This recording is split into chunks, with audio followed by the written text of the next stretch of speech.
Ciao amici, sono Elisabetta di Stranamuri Siciliano. Questa sera ci troviamo di nuovo nella rubrica dei cuori solitari in compagnia di Edoardo che ha 18 anni. Ciao Edoardo. Ciao a tutti. Allora Edoardo, come dovrebbe essere la tua ragazza ideale? Beh, la mia ragazza dovrebbe essere alta, snella, come a me simpatica, dolce. Ok, dovrebbe essere mora, bionda, rossa? Ma non ho preferenze. Ok, tutte vanno bene. Comunque, hai qualche hobby in particolare? Sì, faccio calcio, canto nel passatempo. Così. Fai footing? Sì, sì. Ok, che lavoro fai? Studi, lavori? Studio ragioneria, quinto anno. Ok, va bene. Quanti anni dovrebbe avere la tua ragazza? Super giù coetanea, 18-19 anni così.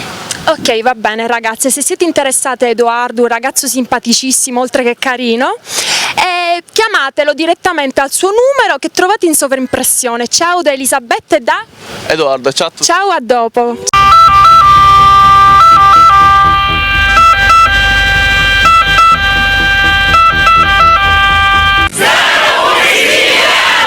Oh yeah!